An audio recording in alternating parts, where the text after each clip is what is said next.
Assalamualaikum warahmatullahi wabarakatuh. Saya Agita Aurelia Iska Putri, mahasiswa Pendidikan Biologi kelas Palembang 2018. Kali ini akan melakukan kegiatan praktikum ekologi hewan dengan mengamati respon yang diberikan hewan terhadap perubahan lingkungan hidupnya. Di sini saya menggunakan ikan nila atau ikan air tawar yang hidup pada keadaan normal dengan suhu 27,7 derajat Celcius dan tingkat salinitas airnya rendah. Pada pengamatan pertama, suhu air atau lingkungan diturunkan dari keadaan normal menjadi 16,1 derajat Celcius. Respon yang diberikan ikan ialah ikan menjadi lebih tenang, kemudian menjadi lebih lambat dalam membuka menutup mulutnya. Hal ini dilakukan ikan untuk mengurangi kecepatan pengambilan oksigen supaya memperlambat proses metabolismenya dengan tujuan agar suhu tubuh ikan sama dengan suhu lingkungannya. Diketahui bahwa ikan termasuk hewan poikiloterm. Pada pengamatan kedua, suhu air atau lingkungan dibuat menjadi lebih tinggi daripada keadaan normal, yaitu menjadi 41,7 derajat Celcius.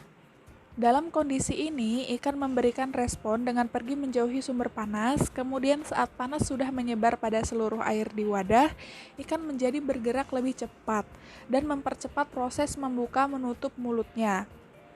Hal ini dilakukan agar ikan dapat menyesuaikan suhu tubuhnya dengan suhu lingkungan dengan cara mempercepat pengambilan oksigen untuk proses metabolismenya. Namun, setelah sekitar 2,5 menit berada pada air yang suhunya 41,7 derajat Celcius, ikan tidak lagi membuka menutup mulutnya, dan akhirnya ikan mengalami kematian. Hal ini diduga karena suhu air tersebut sudah melewati batas suhu yang dapat ditoleransi oleh ikan. Pada pengamatan ketiga, diamati respon ikan air tawar terhadap kondisi lingkungan dengan salinitas tinggi.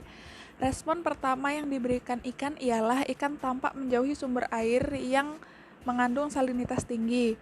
Kemudian, sekitar 10 detik setelah kadar garam pada air meningkat, ikan langsung tampak lemas dan tidak banyak bergerak lagi. Berdasarkan pengamatan yang telah dilakukan, dapat diambil kesimpulan bahwa ikan sensitif terhadap perubahan lingkungan. Ikan memiliki level kepekaan yang cukup tinggi. Ikan memberikan respon dengan cepat setelah kondisi lingkungan berubah. Respon awal yang diberikan ikan terhadap perubahan kondisi lingkungan merupakan respon pengaturan. Respon yang diberikan ikan merupakan cara yang dilakukan ikan agar dapat bertahan pada kondisi lingkungan yang berubah. Ketika kondisi lingkungan yang berubah menjadi sangat berbeda dari keadaan normal, ikan akan mengalami kematian. Dari ketiga stimulus yang diberikan, ikan nila sangat tidak tahan terhadap perubahan lingkungan dengan kondisi salinitas yang tinggi. Itu saja praktikum yang kita lakukan mengenai respon hewan. Terima kasih dan sampai jumpa lagi.